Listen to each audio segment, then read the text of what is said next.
I think one of the hardest part is probably the amount of event and how fast it goes. I say it's the most complicated, but it's also one of the things that I enjoy the most. It's like the fact that the seasons are changing. We're doing a lot of events. We had like Christmas, New Year's Eve, 2 months after Valentine's Day, and then Easter. We're gonna go into Mother's Day. It's like really a rhythm of we don't have time to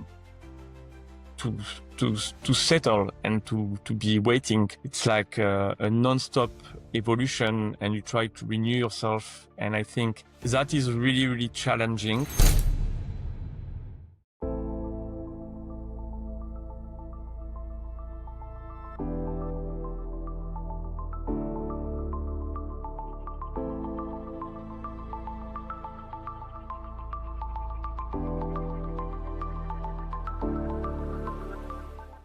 Hello, welcome to Deep Korean by Oceans. I'm your host, Kaylor. This is the show built for hospitality professionals and the leaders that make everything behind the scenes possible. Today, I'm joined by Nicolas Brichet. He's Director of Culinary Operations at Bacchus Management Group. Welcome to the show. Hi, Keller. Thank you very much for having me today. So, Nicolas, tell us how you ended up in hospitality. Was it a deliberate career path or did somebody pull you in? How did that happen? Well, I choose to go into culinary, but very late, to be honest, because originally I was doing social science study in university, and I was on my third years, and I started to spend more time cooking in my small kitchen. So at some point, I decided to do a formation for adults. And so that's how I ending up in a 2 Michelin-Star in the south of France, close to my city. So, what was it that made you passionate about hospitality? I think in my family, we love food in general, and we have like all these big dinner. And I had like an uncle who had like a very long time ago a restaurant. So I guess it's kind of like been in the back of my head for a long time. And and I think I had this envy to please people and to make them happy.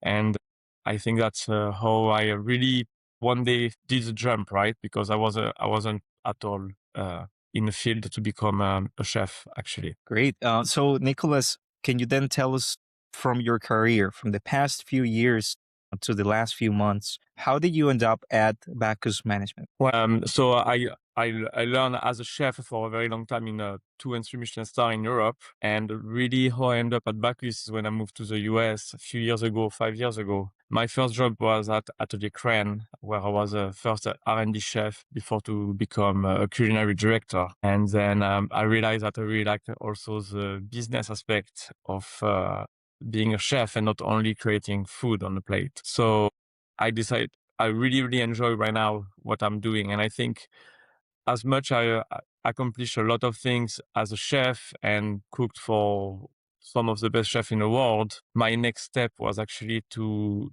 pursue my understanding of business and how to operate a place, because I think that's what makes you a very complete chef at the end of the day. And if you want to have your own affair, or if you want to even run 1, 2, 5, 20 restaurants, that's where was my next focus, and where is my focus right now. It's learning how to run a successful business. Okay, so since you're saying that running a business in food, right, in food and beverages, in restaurants and whatnot, takes more than just the culinary aspect of it. So please tell me more about what your week looks like. Not the role description version, the real version. What happens week after week? What are you typically doing? How much time are you spending in the kitchen versus outside of the kitchen, for example? Well, for basic week, I would say my time is actually split in between the kitchen and office work for sure. Currently, I'm overseeing 3 restaurants. 2 of them have a Michelin-Star, and the third one, we're trying to get back this Michelin-Star, which is very important, of course.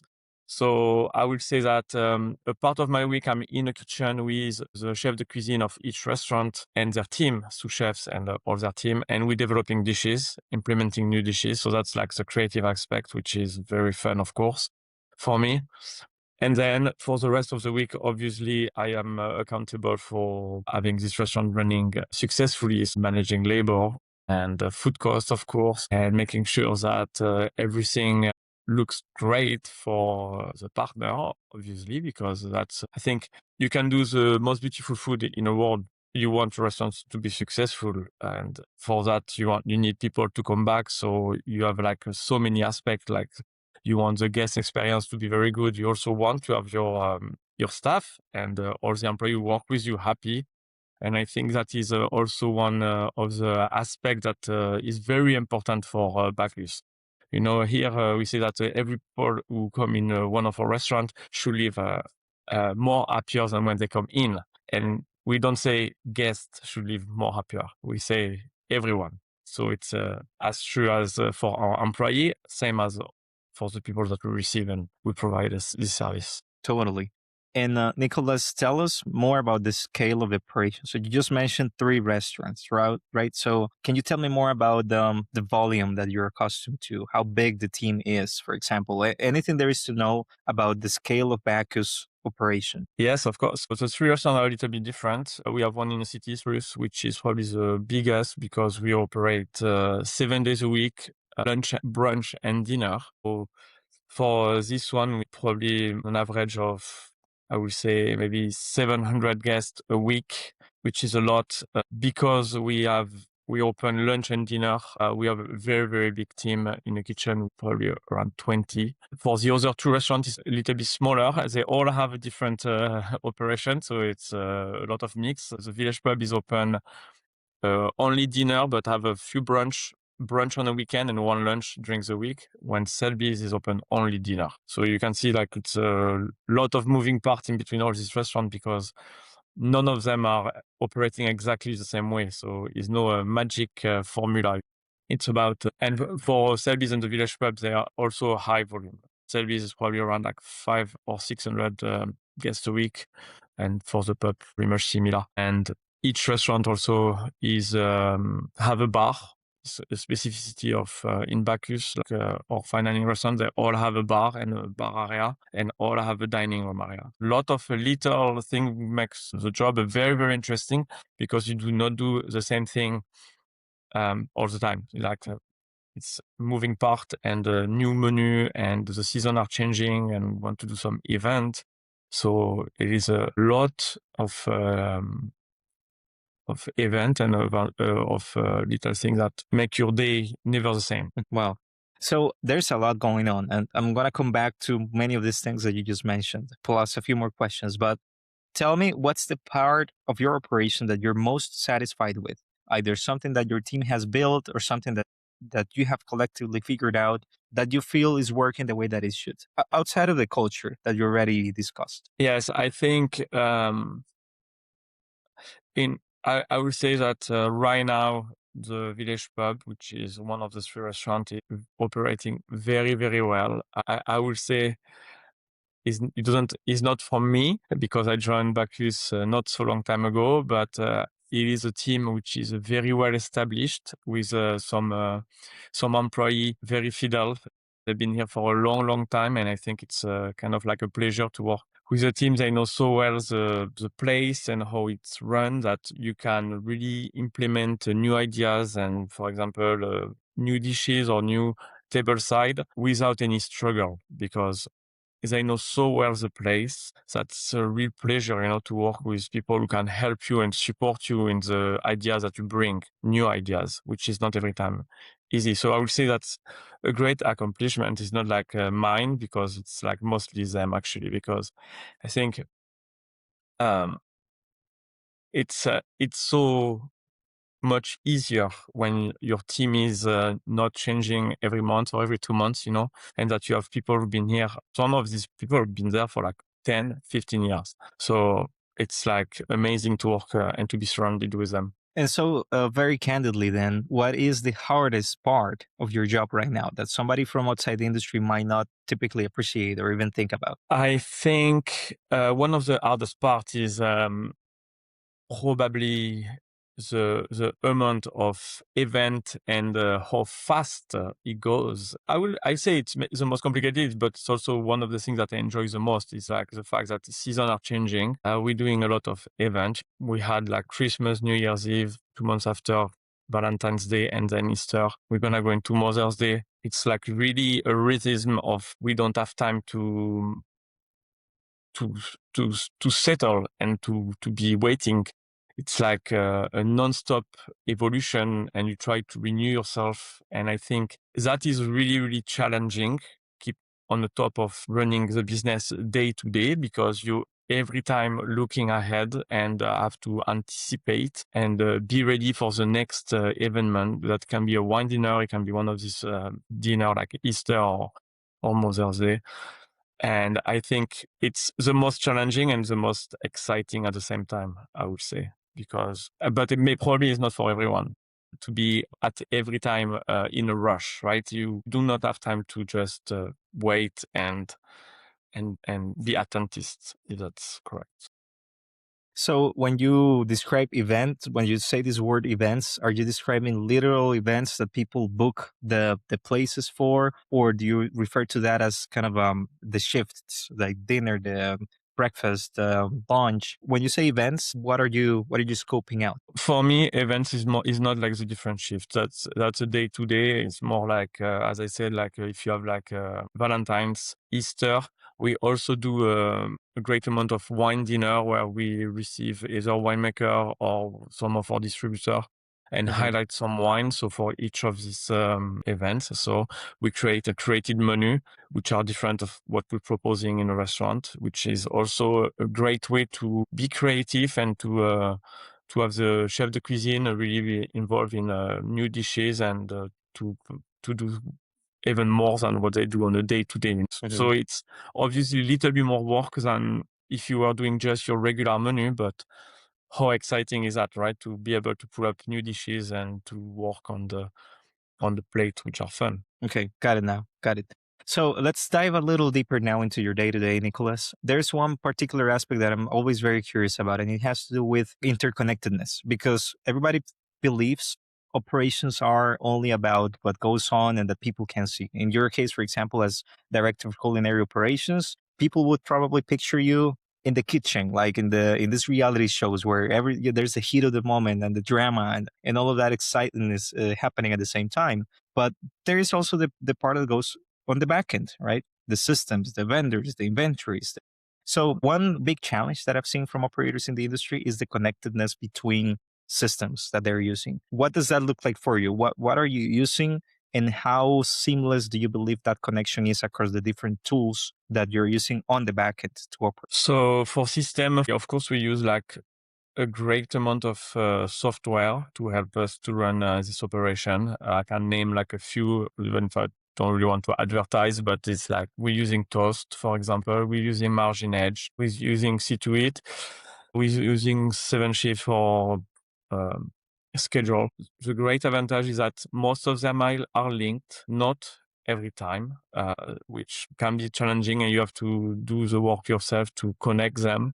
But I will say that I can see a real evolution. So obviously, when I was in Europe, I wasn't director of operation. I was just a sous chef, but I was still already in some big hotel who have like some software. And I think at the time, it felt even more disconnected. And I feel that the time is accelerating right now, and it is new software coming up every day or every 2 days. We are in a Bay Area where even AI is very present, and I can see already in some of the software that we're using some AI tools that are getting incorporated that can read recipe by themselves, find how many ingredients you use in a document you type like maybe 5 or 10 years ago, and can be extracting all this data. So from a personal point of view, I would say that the tools that we have at our disposition are more and more connected daily, and I'm sure that in the next few years, it's going to become even more seamless. To make the link after, as you asked me at the beginning of your question, between this operation side and the fact that to be in a kitchen, I think it's really like, personally, I really share my time. Like for sure, when I wake up in the morning, one of my first things is more administrative and some emails and checking numbers. But I will say that it's not one day when I'm not going in one of the restaurants and in the kitchen, because I think it's also where I started when you are a chef before to become a director of operation, where you probably you're way more out of the kitchen. When you start as a chef, it's a place where you are very comfortable. So it's so easier, and it's also still a pleasure, to to go in a kitchen and to be among the the team, even if you're not in a line anymore and you don't cook 24/7, of course, but it is a place where I still really, really enjoy and I like to be around that service and see how it goes. And it's important. It's also important to not just be the person coming and giving a recipe and saying you have to execute that. No, I think it's very important. They see you developing, train them, demonstrate how to do it, give them the little trick that maybe is not written down, but that you learn in your experience. So I think that is one part that I really like is actually still training, passing along the experience that I got through the years, because I think I wouldn't be here where I am right now if people haven't done that for me. So that's something that really I really care. For example, I'm trying really to build a relationship very strong with school, to have an internship or to have J1, people coming from other country to be coming to work. It's so interesting to share and our knowledge. I think it's something that I really care. Maybe that's very personal, but both my parents were teachers, and I guess it stick a little bit with me. So I still have this envy to transmission. Of course. And then, Nicholas, it's clear to me that you're passionate about the groundwork, the going into the kitchen, the working with the young talent, doing all of those things. And I think most leaders are excited about those things, but still have to deal with all of the stuff that it may be a little bit more boring, maybe a little bit more admin. Is there anything in your day to day that you sometimes think there's got to be a better way? There's got to be a more efficient or quicker way for me to do this so that you can spend more time doing those other more valuable, exciting things. I feel that as a person, I'm trying every day to find, and that's why I say we use a lot of tools, and most of them getting more and more optimized to make you win time and to shorten the time that you are doing this task. And I feel that anyone is trying to go faster anyway in general. If you go faster, you do more things. So it's kind of like a mentality. And of course, sometimes I like to be less in front of my computer, but nonetheless, when I started to be a director of operation, I pursue in that direction, and I really I wanted to go there is because cooking is very fun, but I actually really enjoy also the business aspect. And it's something that I'm very passionate about it. I think it's very enjoyable to think I am running a business and it's successful. It's not just something where I do what I want in the kitchen, I send a beautiful plate, but at the end of the day, the restaurant, for example, will be not making any money. Let's be very honest. I think it's two parts of the job. Personally, I enjoy both of them. And that is something that when I started to be involved a little bit more, and the first place was definitely with Atelier Crane and with one of the directors there called Maxime. Like, he really bring me in that world where it explained to me how important it was to run a business successfully and healthy. And more I was looking into details, like going into P&L and looking at when you take a decision on a field, how you reflect at the end of the month. This was actually also grateful or enjoyable than to just pull up a beautiful plate, because it's very satisfying. That was the word I was looking for. Mhm. Very satisfying to see that I'm going to decide to, I don't know, I'm going to give an example. We're going to change the bar menu, and to see that how it evolve the business at the end, and that you see that reflected in numbers. I think it's something that is, it's important also, as important. So, when you want to make those decisions, Nicholas, and you are trying to capture that high value decision making process, what are you looking at? What do you have a consolidated view that allows you to map out all of the possibilities that you have? Or are you pulling from separate reports and silos? And how well organized is that information so that it's easy for you to see those patterns that move the needle? I think, Bacchus, it's a very big group where they've been here for a long time. So their system are pretty incredible. Obviously, that means I have also a lot of meetings about numbers, and you have a lot of data, but that at least it's something that is so well established. So you can go from P&L, or, as I said, with Margin Edge, like this is full of resource. You can track daily, how you spend, what's changing. If I'm gonna give like maybe a very simple example, you put a fish on the menu and you buying, let's say, $18 a pound, and the price of this fish get really up. Now we have really the tools like with alert where we can, live, almost live, 12 hours after the price of the fish went up, you have an alert and you can really take a decision, educated decision, not only my numbers are not really good, I'm not sure why. No, you know why. Now Mhm. that's the beauty of all the system that we're using. We have a lot of them.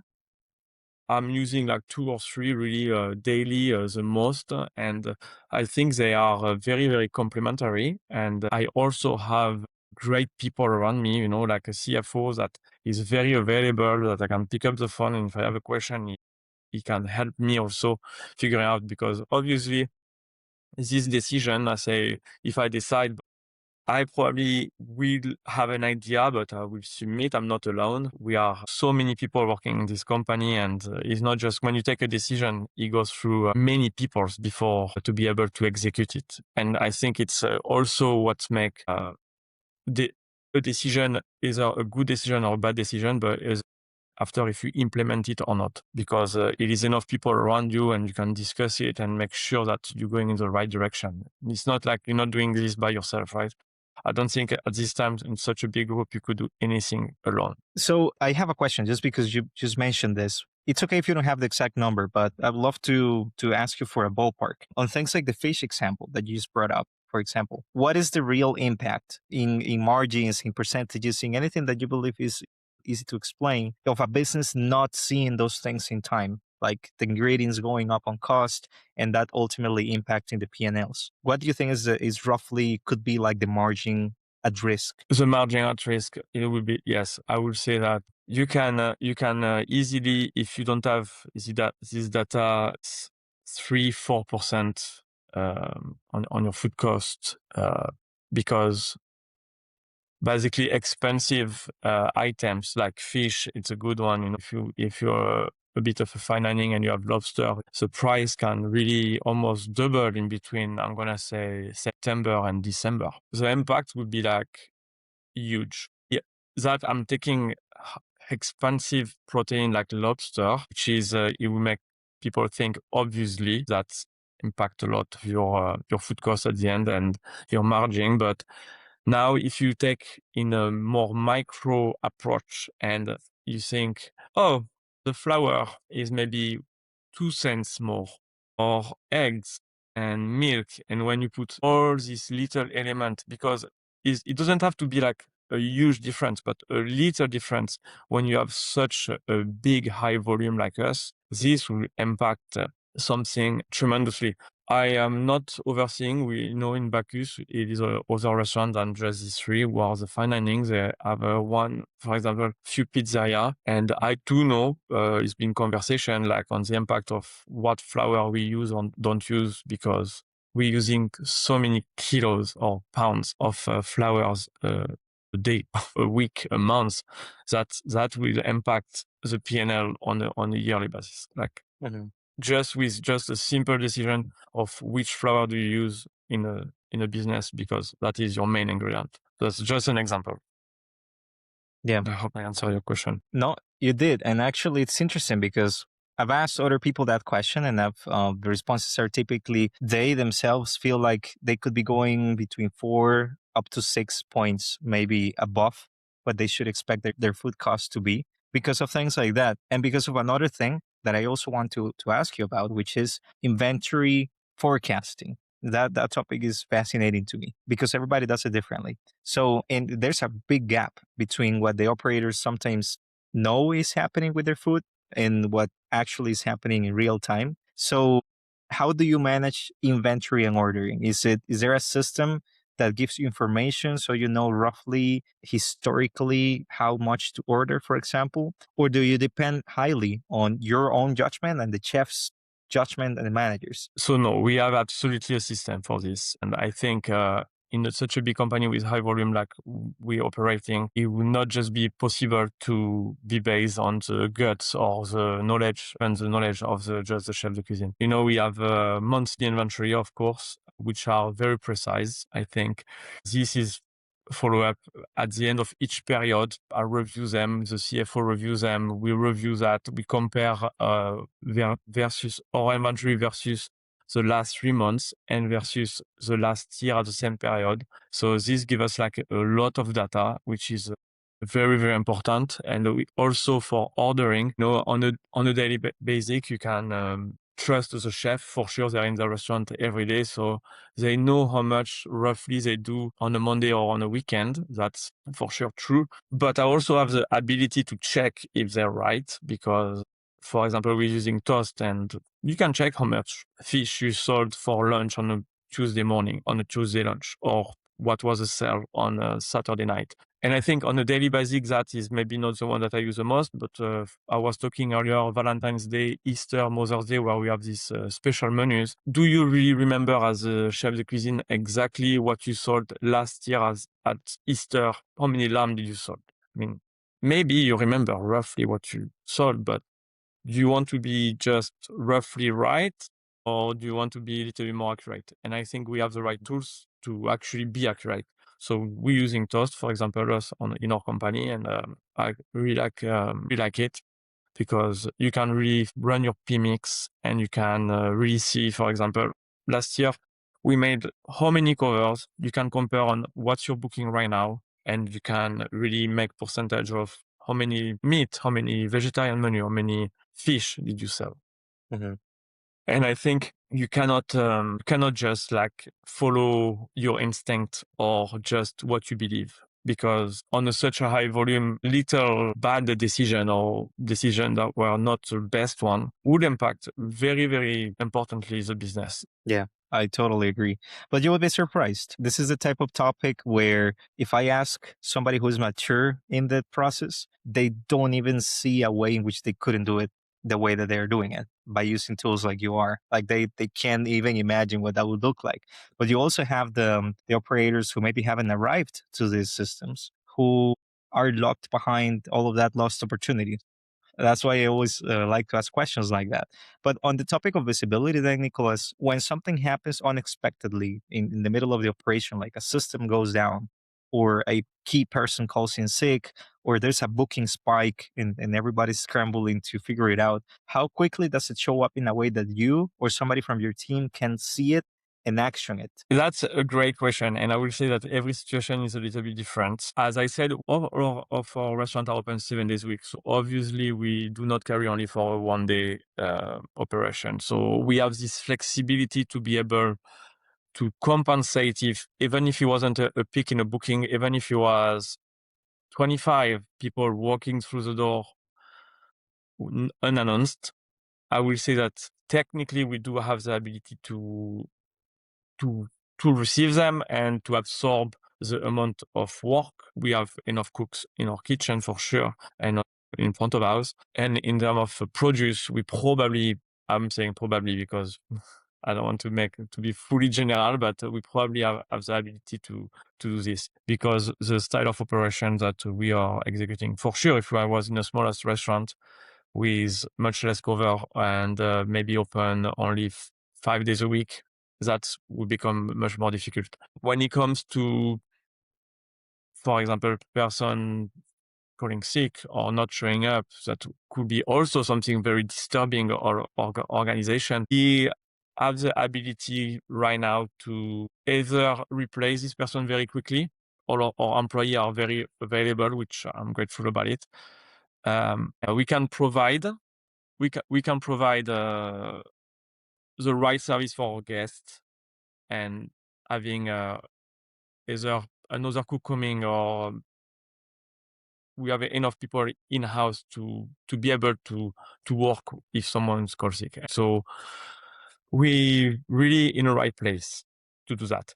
When it comes to if one of our system goes down, I would say that can happen to anyone, and we probably will find solution on the spot. Like I can tell you that recently happened something in the Bay Area. A big part of the Bay Area get without electricity. That was probably the only time that I saw the restaurant. We had to call people to tell them that we have no electricity, nothing. And it was half of the city like this. And it was crazy because you could see many chefs in the few places where they had electricity because people were sent home because no one could work. We had no computer, we had no electricity, no oven could work, nothing. Everything was off. So it was exceptional. I'm talking something very exceptional. It happened only one day. But when you got the whole city cut off of electricity, what can you do? Even the best system in the world will not help you on that.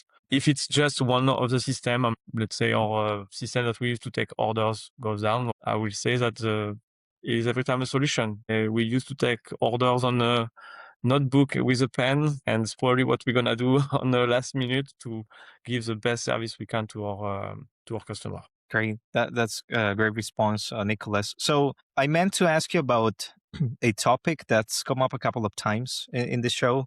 I was talking to Chris Jones. He runs the operations for another group, another hospitality group, but he has one of his flagship locations is called the Water Tower. What he mentioned is for the Water Tower, reservations and bookings probably account for like 80% of the traffic at his restaurant, which I thought was high. I mean, honestly, I'm still learning about the different experiences here, but I thought it was high. 80% versus 20% of walk-ins. Whereas in some of his other locations that are closer to the city and to the streets and more casual, it's maybe the opposite. Like it's 80% walk-ins, 20% bookings. What is experience for you here? What is the biggest? What is the distribution? I think for our restaurant, we'll say the three of them are probably the same. I will say 75 to 80% of our booking are booking in the restaurant. But as I said before, each restaurant has a bar also, and where we do a lot more walking. So we don't have a lot of walking as in the restaurant itself. But on the bar side, it's the opposite. We're doing sometimes 100 walking. So I'm wondering if it's not a trend also on what kind of restaurant you are. People are more willing to do a booking when they want to go in a fine dining because it's usually you don't go in a fine dining on just like on the Tuesday night you're walking in the street and you're gonna say, oh, I'm gonna go to a Michelin-Star, walk through the door and have a great meal and spend like a great amount of dollar also. I think depending on what kind of restaurant, people either anticipate or not. And when it comes to fine dining, I suspect a lot of people anticipate, either because it is a special occasion, which we have a lot of special occasion, birthday, anniversary, promotion, lot of occasion. And I think that's why our restaurant have a lot of their traffic is booking. And I think, 75, 80%. But it's also why probably the bar, people just see the bar and walk through the door. And I think that's why the bar is probably the opposite, as I was saying, this other person. So allow me to unpack that a little more on the bookings. That is a topic that I think covers a lot of value and isn't always discussed. And so I have so many questions, but I'm going to start easy. What is this sounds unrelated, but I promise it's going to make sense soon. What is the occupancy level of the restaurant typically? Would you say it's typically 60%, 80%? Obviously, it's going to vary from day to day, but overall, I mean, on like a weekly basis, what's the average? So the occupancy, I will say it's very hard to answer this question. I'm going to start with this because it really depends also on what time of the day, right? Because we have probably like two or three sittings depending on how busy your night is. So I will say in general, the restaurant is full per turn, more or less. So, but each turn are not as all of the same, right? Probably or 5 p.m. is not as full as or 7 and 8 p.m.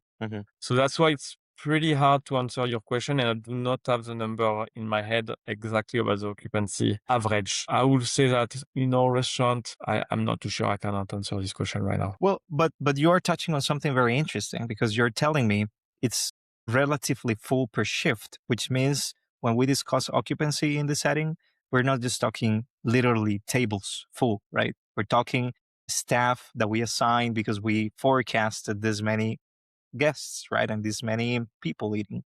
So it sounds like you more or less can predict how full the restaurant is going to be at any given moment. So my question was exactly that. Are there any windows that you like to be more full, for example? Or do you feel like you're operating relatively at capacity? I would like to have like, for sure, I think it's every place for improvement in any business. Uh, I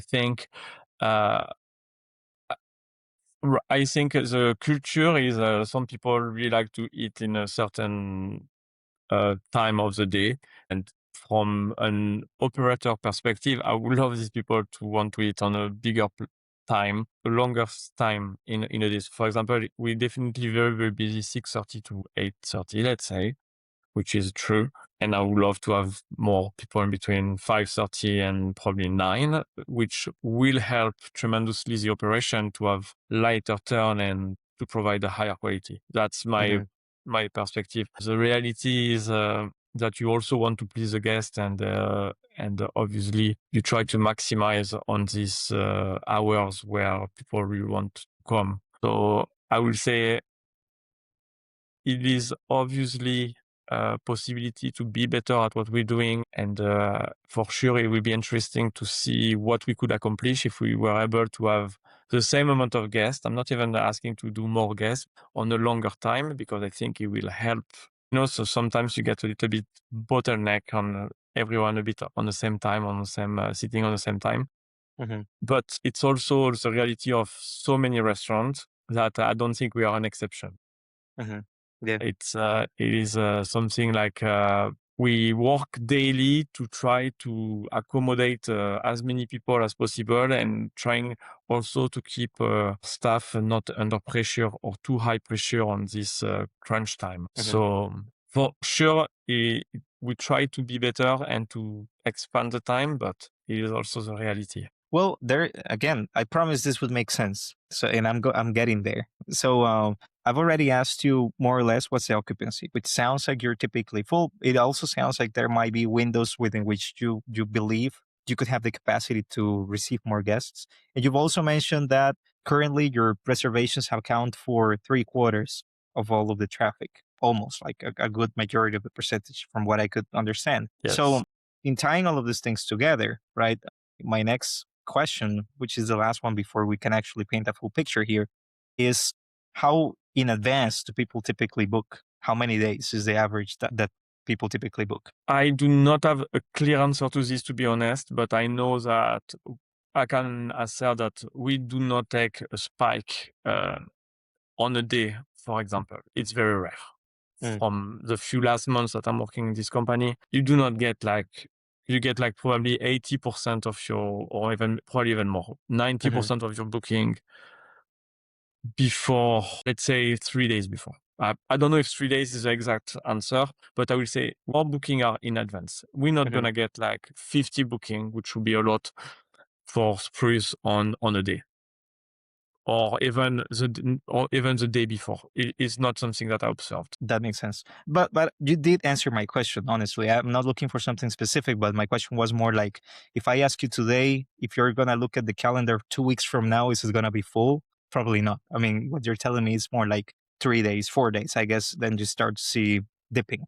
But but then that finally explain that full picture. This is where I really want your insight. You know that most people are reservations. You know how much in advance they're booking, and you know where are the slots that you would have extra capacity to receive people. And is there anything done at an organizational level to proactively try to create that traffic, right? To bring more reservations to capture more of the market. And I know that this touches on many other things like marketing and whatnot. So this might be a curveball, but I'm still very curious. Do you know how that's done, or is that play a role at all in your operation? I do have a glimpse, I will say, if that's correct, of what we're doing. Yes, because I talk obviously with other DO, the front of house DO, and it's observations that we all made. So yes, we are working to try to capture more. We try to, for example, move our slot a little bit apart to give a bit more time of turning table, and to maybe book people, even if it's 15 minutes earlier than what they expect usually. So yes, we are working daily and we trying things. And the DO front of house, in collaboration with all the receptionists or the GM, they obviously doing a great job to try to move this crunch time part on each side. And yes, because we, as you said, we know in advance, we can say even a week before, we kind of know what we have. So we obviously adjust also our schedule and make sure we have enough team and that everyone is supported to also be able to accommodate the guest in the best way possible. It is a lot of work made. As I said, it is no perfect world, but it doesn't mean that no one tries. Like a lot of people trying to actually capture, as you said, maybe 15, 20 minutes, 30 minutes before where is almost booking, and same for after where most of our booking. Mm-hmm. And also that is a way how we can capture. Yeah, marketing will be part of it. So I can't really talk about it. It's not really my field, to be honest. But we obviously also trying different technique. We have this bar. I talk a few times in this podcast now. We so proposing also to have a drink at the bar before or after. That's also kind of technique that we exploring to also give a wider experience to the guests and to help us to give them the best experience that we can. Okay. And then with that window of, maybe somebody booked, let's say I booked 3 days in advance, right? What can I expect to hear from you? I mean, do you have some sort of system for pre-arrival communication and upselling and something like that? Or I just book and I get there on the day and that's it. That's the interaction. Do you know? I know, yes, that we have a booking system and a follow-up with our hostess that people get text message or call depending on the period, I guess, and how big is your party. So no, you just not just book and work in the restaurant, and you are also talking about upsell. I know that our website are updated frequently, weekly. If you come to book, actually, you do have all offers and all what we're doing. For example, right now it's supposed to be doing a spring celebration. For sure, we communicate it social media, but also on our website. For sure, when people book, if you call to book, it will be proposed to you.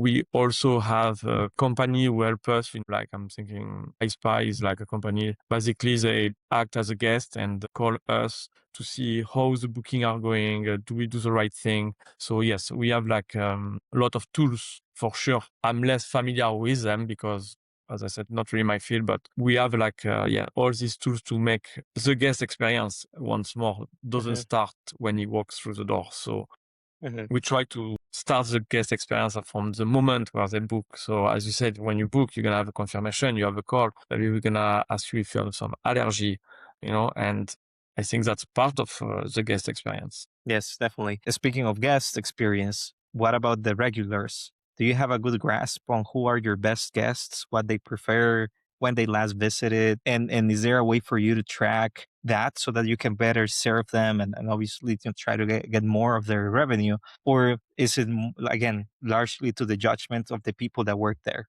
from remembering that this person goes there often? We do have a system that is getting better and better since I started, to be honest. So we obviously have a system for bookings, and this system has notes. So we do know who are our regulars.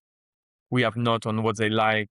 It can be from their only what allergy, but we can also have their preferred wine or what they order and really liked previously. I think regulars are obviously taken care of very much, and sometimes you don't want to propose, for example, to a regular we have some people coming maybe twice a week.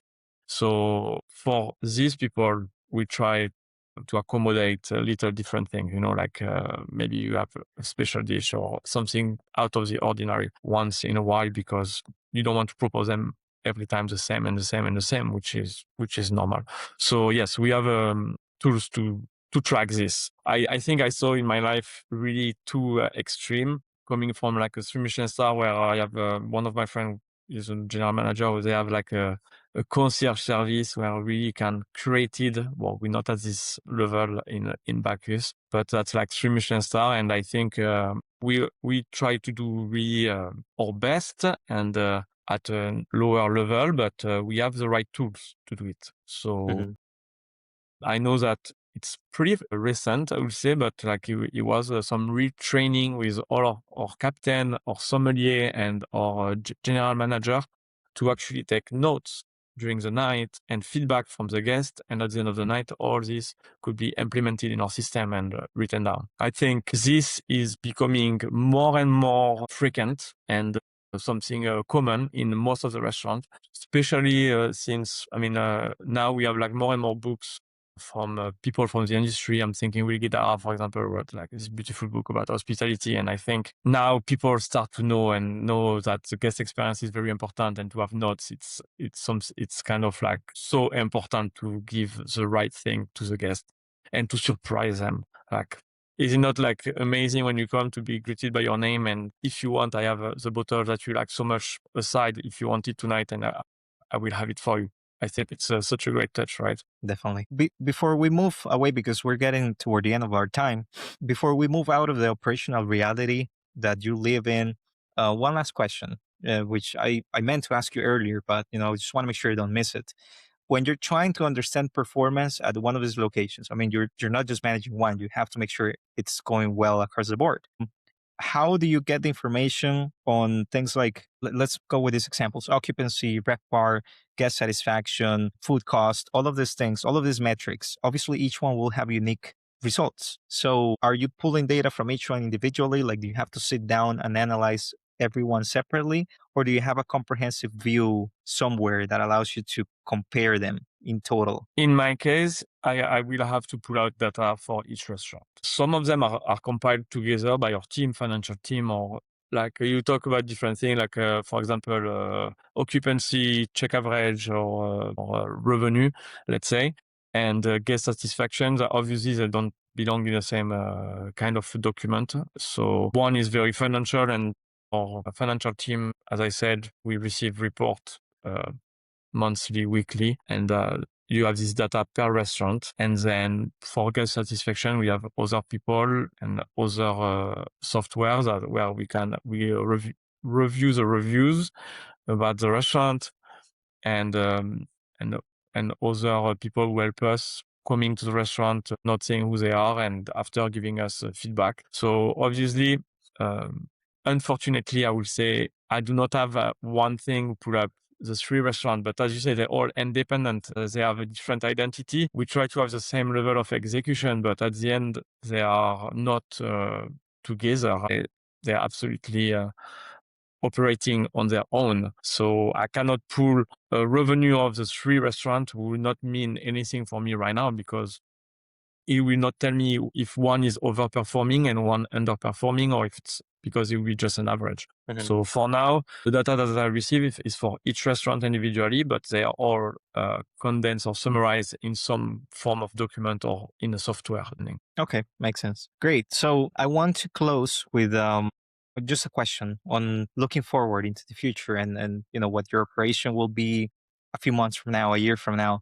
If you could fix one thing about the operation and the way that it runs right now, don't think culture, people. Think more about, I don't know, methods, systems, time waste, all of those things.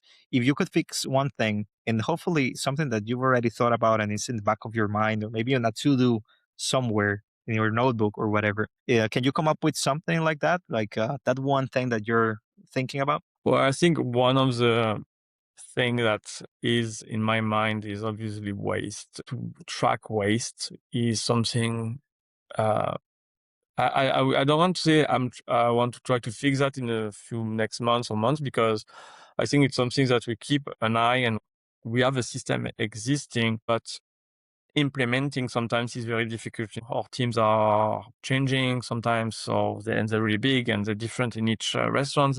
Everyone is not receptive to the same way of communication also. So you really have to be very proactive when you try to communicate and to implement something. So I would say that is a great example, because usually when your numbers are not good, or if you have issues, one of the things that I like to look in the kitchen is that it's waste, because it's something that we don't think about it, but all these little things that you put in the trash at the end of the day, at the end of the month, it's a lot of money, you can think, if you're not careful. So I'm not saying that it's a big issue actually right now on my side, but it's something that I really keep an eye, and you can't just think it's working well. You need to constantly update your system and make sure that it's respected and communicate about it. And as I said, the way of communicating can be just like in so many different ways, and everyone is a little bit different. Like for example, I retain very easily what I read, but some people, they will need to be demonstrated,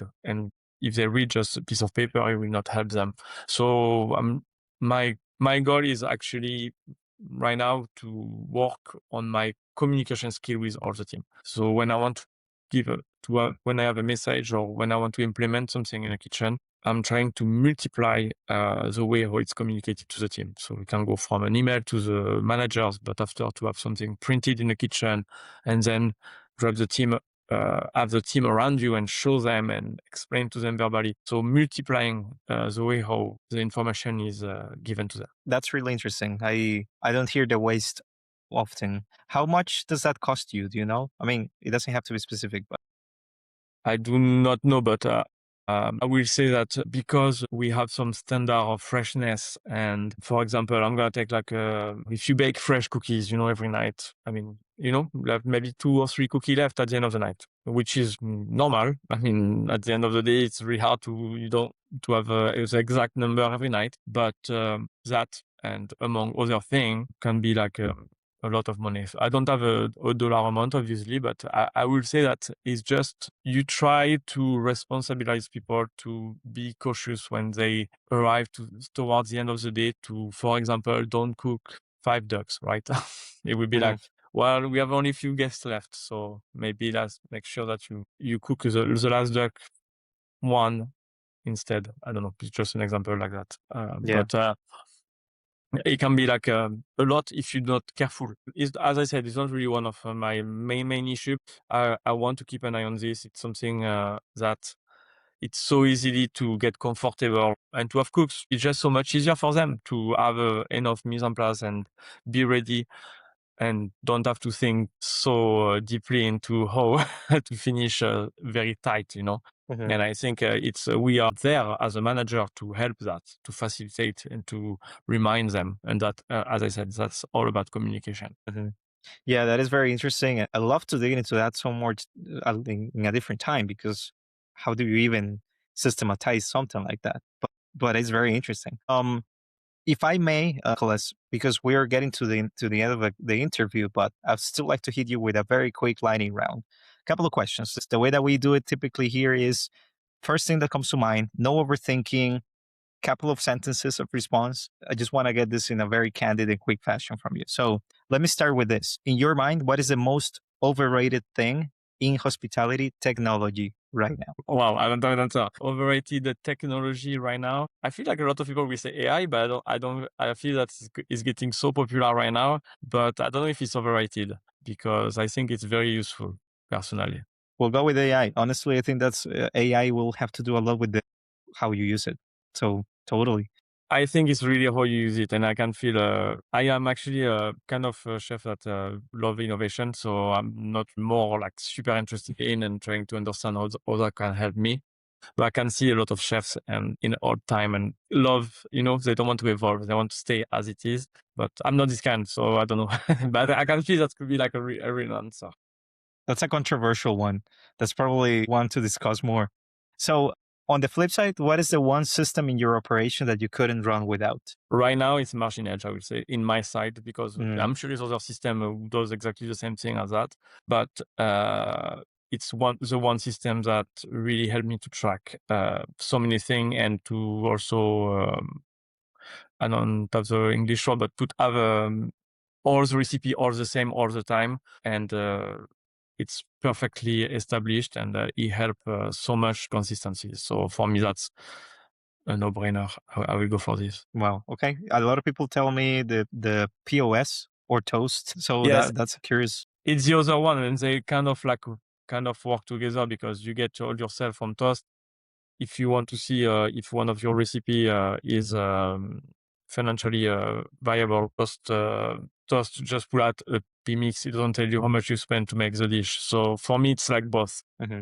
Makes sense. In your mind, Nicholas, what are the great leaders in culinary operations or in hospitality operations doing that the average leaders are not doing? So basically, what makes that difference between a great leader? I think the great leader try to innovate, I will say. And I feel for me is like I'm from Europe, it's a certain way to be in the industry, or it was at least. We all have this in mind, as you say, these chefs in the kitchen and European, where it's very hard in the kitchen and shouting and all that. And I feel that great leader. I'm thinking I work for Daniel Hume and same team as 11 Madison Park and Make It Nice. I mean, they really changed my way to think. And even the chef de cuisine, Dimitri Maggi, I work with, like they really make me change 180 degrees, fully my way of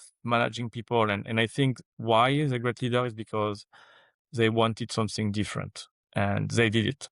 And I think they changed the industry. So I think leaders are innovating for sure. I will go with that. Excellent. On that note, then, Nicholas, I think we're coming toward the end. Thanks once again for sharing all of your experience. I loved how unique your expertise is because I guess, I have plenty of guests on this show who are more on the operation side. Many people are on the executive side. I don't often get to interview somebody who is right there in the heat of the culinary operations specifically. So your unique perspectives I found to be very fascinating. Once again, thank you so much. And Nicholas, if anybody wants to follow what you're doing, or where Bacchus is doing and building and all of your locations, where should they go? Okay. If they want to follow us and see where we are at in all our location, we have bacchusmanagement.com, which is our website. And I think you will find all the information needed on what's going on. Right now, Bacchus is like a really big group. We opened Augustine last year, and we're opening one more restaurant in August. So it's such exciting group to be in because we never stop. We every time have something new coming up. So I think it's Bacchus Management Group to follow us. Excellent. Thank you so much, Nicholas. And thanks everybody for listening to Deep Current. If you are an operator dealing with any of the challenges that we discussed today with Nicholas, follow us and let's continue that conversation on oshescode.com. Thank you and until next time. Thank you so much for having me, Keller.